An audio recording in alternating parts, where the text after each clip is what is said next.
ये कोई रैली में आई हुई भीड़ नहीं है दोस्त, ये कोरोना वॉरियर्स की भीड़ है जो हड़ताल पर है। और ये वही डॉक्टर है जिनके लिए आपने थाली चम्मच से लेकर सब कुछ पीटा था। जिन डॉक्टर्स के दम पर कोरोना को रोकने की बात हो रही थी वो ठंड रात में सड़कों पर बैठे हैं।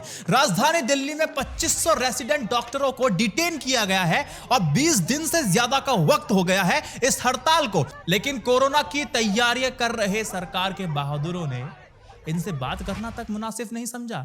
जब डॉक्टर सड़कों पर है तो दोस्त सोचिए जरा कि ओपीडी, एडमिशन और इमरजेंसी से लेकर सर्जरी तक आखिर मरीजों की देखभाल कौन कर रहा होगा। जाहिर सी बात है यहां पे परेशानी किसको हो रही है? डॉक्टर के साथ साथ आम जनता को हो रही है, गरीब आदमी को हो रही है। और इस गरीब आदमी के अंदर, इस आम जनता के अंदर हिंदू भी है, मुस्लिम भी है, सिख भी है, जैन भी है, बौद्ध भी है, सभी लोग हैं, सभी को परेशानी हो रही है। और सरकार की बात ना करने से यहां पर कोई धर्म विशेष टाइट नहीं हो रहा है। इसका मतलब यह है कि आपके अपने भगवान दर्जा प्राप्त डॉक्टरों को टाइट किया जा रहा है और आप अपने भगवान दर्जा प्राप्त डॉक्टरों को टाइट होता देख रहे हैं। अब तो सरकार से सवाल करो भाई। जाहिर सी बात है, इनसे बात करने के लिए नरेंद्र मोदी जी उनके काफिले में जो अभी शामिल हुई है ना 12 करोड़ की मर्सिडीज एमबैक S650 कार से मिलने तो आएंगे नहीं। लेकिन भैया क्योंकि उन्होंने अपने आप को टेलीप्रॉम्प्टर और स्क्रिप्ट तक सीमित कर लिया है, लेकिन केंद्र स्वास्थ्य मंत्रालय की तरफ से कोई तो आके इनको अटेंड करो, कोई तो आके करो। इन लोगों की सिर्फ यही तो मांग है कि नीट काउंसलिंग में जो देरी हो रही है उसको देर और ना किया जाए। उनका नुकसान, उनका करियर दांव पे लग चुका है। पीजी के एग्जाम हमेशा जनवरी में होते थे दोस्त, और मई तक डॉक्टर अपने ज्वाइन कर लेते थे। इस साल एग्जाम जनवरी में भी नहीं हो पाया। कोविड का हवाला दिया गया, पहले मार्च अप्रैल का समय दिया गया, लेकिन बताया कि कोविड अपने पीक पर है तो ये एग्जाम नहीं हो पाएगा। सितंबर में एग्जाम हुआ, रिजल्ट आ गया, लेकिन काउंसलिंग का कोई मतलब ही नहीं। और अभी तक काउंसलिंग की तारीख की कोई भी डिक्लेरेशन नहीं की गई है। मामला लगभग दोस्त 1 साल पीछे चला गया है। लगभग 45 से 47 हजार MBBS डॉक्टर पीजी करने के इंतजार में हैं और दिल्ली में भी रेसिडेंट डॉक्टर्स की स्ट्राइक 18 दिसंबर से जारी है। ऐसा नहीं है कि इन्होंने अभी शुरू की है, इससे पहले भी दिसंबर में रेसिडेंट डॉक्टर स्ट्राइक पर थे। लेकिन केंद्र स्वास्थ्य मंत्रालय से जो आश्वासन उनको मिला था, जो भरोसा उनको मिला था, वो स्ट्राइक को स्थगित करके चले गए थे। लेकिन ये कहने के बाद पीछे मुड़ के कहां देखते हैं? जब मांग पूरी नहीं हुई, उस पर जब अमल नहीं हुआ तो फिर से ये स्ट्राइक शुरू हो गई। मतलब अब तो अहंकार त्यागो भाई। ये जो भी रेसिडेंट डॉक्टर है ना, उन पर इतना ज्यादा प्रेशर होता है दोस्त। समझिए कि 3 साल के कोर्सेज में हर बैच में 100 के आसपास पीजी स्टूडेंट्स होते हैं। तो इसमें जो सेकेंड ईयर में है उनकी क्लास लगी हुई है, उन्हें फर्स्ट ईयर का काम करना पड़ रहा है क्योंकि अभी तक फर्स्ट ईयर में पीजी स्टूडेंट्स नहीं आए हैं। साल खत्म होने वाला है तो इसका मतलब यह है कि थर्ड ईयर का भी जो बच्चे हैं वो निकल जाएंगे, उनका कोर्स पूरा हो जाएगा। अब उनको भी चले जाएंगे। अब क्या होगा कि सेकेंड ईयर वाले को फर्स्ट का भी और थर्ड का भी काम करना पड़ रहा है। यही उनको प्रेशर में डाल रहा है। और पीजी में हर साल अलग अलग ट्रेनिंग होती है, प्रेशर की वजह से ट्रेनिंग नहीं हो पा रही है। स्पेशलाइजेशन कोर्सेज में अगर ट्रेनिंग ही नहीं होगी तो इसका असर उनके करियर पे पड़ सकता है। इसलिए ये सभी डॉक्टर्स स्ट्राइक पर हैं। लेकिन सरकारी तंत्र इस समय ना अभी चुनाव में भीड़ कैसे जुटानी है, माहौल कैसे बनाना है, बवंडर कैसे काटना है, इसमें लगा हुआ है। तो फिलहाल आप मुझे बताइए कि वीडियो को शेयर करने के लिए कहना पड़ेगा, इसको आप शेयर करें। आप अगली खबर को देखिए, मदर टेरेसा की, फिर सूर्य प्रताप की बात करेंगे। लेकिन अब बात करते हैं मदर टेरेसा जी की। सवाल उठाना लाजमी है कि आखिर मदर टेरेसा के एनजीओ के अकाउंट्स को फ्रीज होने की क्या सच्चाई है। पश्चिमी बंगाल की जो सीएम है ममता बनर्जी ने ट्वीट किया था। अच्छा, ये ट्वीट देखिए अपनी स्क्रीन पर। और इस ट्वीट ने ना एक तरह से सनसनी फैला दी थी। ट्वीट में ममता बनर्जी ने लिखा कि यह सुनकर के हैरानी होती है कि क्रिसमस पर केंद्रीय मंत्रालय ने भारत में मदर टेरेसा के मिशनरी ऑफ चैरिटीज के बैंक अकाउंट्स को सील कर दिया है। उनके 22,000 मरीजों को और कर्मचारियों को भोजन और दवाओं के बिना छोड़ दिया गया है। भले ही कानून सर्वोपरि है, लेकिन मानवीय प्रयासों से समझौता नहीं किया जा सकता और नहीं किया जाना चाहिए। लेकिन पूरी बात क्या है? पूरी बात यह है, देखो, केंद्रीय गृह मंत्रालय ने साफ तौर पे कह दिया है कि उन्होंने मिशनरीज ऑफ चैरिटी के बैंक खातों को कोई फ्रीज नहीं किया है, लेकिन एनजीओ के FCRA रजिस्ट्रेशन के रिन्यूअल से इनकार कर दिया है।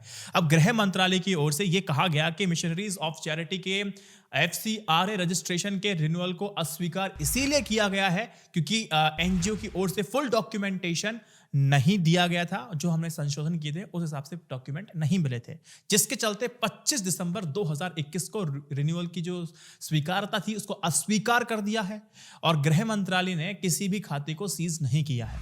देखो, आप सबको पता है कि मदर टेरेसा ने साल 1950 में कुष्ठ रोगियों की सेवा के लिए एमओसी की स्थापना की थी। उन्होंने साल 1979 में शांति के नोबेल पुरस्कार से सम्मानित किया गया था और 5 सितंबर 1997 को उनका निधन हो गया था। सितंबर 2016 में पोप फ्रांसिस ने उन्हें संत घोषित किया था। अब तीसरी बात मैं आपको बताता हूं, जो बीजेपी के युवा मोर्चा के राष्ट्रीय अध्यक्ष हैं और सांसद भी हैं, तेजस्वी सूर्या। इन्होंने एक बहुत ही ज्यादा विवादित बयान दिया था, लेकिन बिना शर्त उसे वापस भी ले लिया।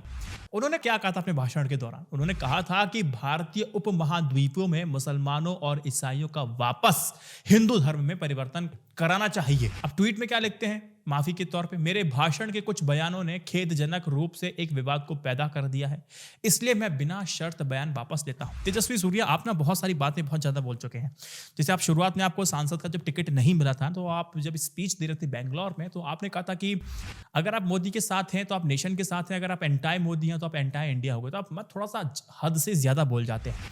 देखो, ये कोई बड़ बोला या फिर कोई बकलोल व्यक्ति नहीं है तेजस्वी सूर्या ना। ये पढ़े लिखे हैं और एक वकील भी हैं पेशे से। इनको पता है कि क्या बोलना है। बस यही है कि राजनीति में आप लोगों का फायदा उठा करके कुछ तात्कालिक लाभ पार्टी को दिलाया जा सके। मतलब ये भी एक चाटुकारिता की एक परम सीमा होती है जिसमें इनको परम सुख मिलता है।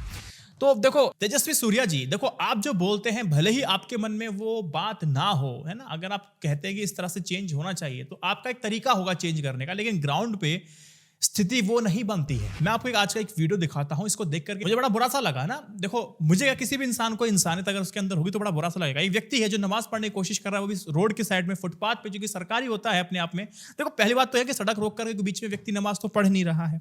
अब व्यक्ति बीच में अगर सड़क के किनारे अगर वो नमाज पढ़ भी रहा है, तो उससे कहा जा रहा है कि सामने मेरा घर है, तुम नमाज मत पढ़। वहां से क्या वो कोई रॉकेट लॉन्चर, मतलब कुछ रॉकेट लॉन्च कर रहा है क्या, या वहां से मिसाइल आपके घर की तरफ दागने वाला है? मतलब व्यक्ति असहाय है, वो पूछ रहा है कि मैं इधर पढ़ लूं, इधर पढ़ लूं, इधर पढ़ लूं। इसको देखने के बाद सोशल मीडिया पे कई सारे, ट्विटर पे मैंने देखा तो नीचे कमेंट लगे हुए थे कि इतना असहाय व्यक्ति मैंने आज तक नहीं देखा। इतना असहाय, अगर मैं उस जगह उस होता तो मैं उसको अपना घर देता कि आप मेरे घर में नमाज कीजिए। क्या कर रहे हो इधर? नमाज पढ़े हो? नमाज इधर नहीं पढ़ना, इधर नमाज नहीं पढ़ना, घर है इधर हमारा। पढ़ने से ना ना वहाँ पढ़ने से ना, वहाँ कोई इधर कुछ नहीं, घर पे जाके करो जो भी करना है। वजह हो जाएगा। ना ना कुछ नहीं, वो हम लोग क्या जाने, इधर नहीं, इधर घर का है, इधर नमाज वमाज नहीं चलेगा। सामने भी नहीं, सब लोग इधर से भगाएंगे, यहाँ पे सामने जाओगे आपका टाइम खराब होगा। सोचा घर जाके करो जो भी करना है।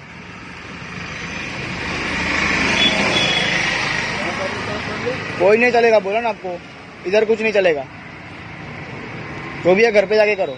सबके धर्म की सम्मान करना ही असली हिंदुत्व है, असली हिंदू है, और वही सनातन धर्म है, और वही आपका कर्म होना चाहिए। फिलहाल आपका क्या सोचना है इस विषय में, मुझे कमेंट सेक्शन में जरूर बताइएगा। दोस्तों, चलते चलते मैं आपको एक अपडेट देता चलता हूं। कल मैंने वीडियो बनाया था संत काली चरण महाराज के ऊपर। आज अपडेट ये है कि उनके खिलाफ एफआईआर हो गई है, क्योंकि उन्होंने महात्मा गांधी पर आपत्तिजनक टिप्पणी की थी। लेकिन मैं जब सोशल मीडिया पे चल रहा था तो ऑफिस ऑफ डॉक्टर आनंद राय के इस ट्वीट ने मेरा ध्यान आकर्षित किया, और मैं चाहता हूं कि आप इसको समझें और आने वाले वक्त में इस ट्वीट को जरूर ध्यान रखिएगा। इन्होंने लिखा है कि काली चरण राजनीति में आना चाहता है, उसने जानबूझकर के ऐसा बयान दिया है ताकि पब्लिसिटी मिले। भाजपा उसे प्रज्ञा सिंह ठाकुर की जगह भोपाल से सांसद का चुनाव लड़ा सकती है। यह आरएसएस का पोस्टर बॉय है, पहले भी भोजपुर, इंदौर सहित कई जगह आरएसएस के अभ्यास वर्ग में बौद्धिक दे चुका है। इस वीडियो को 3 व्हाट्सएप ग्रुप में शेयर कीजिएगा। जय Hind, Vande Mataram, stay updated, stay educated, सत्यमेव जयते। नमस्कार।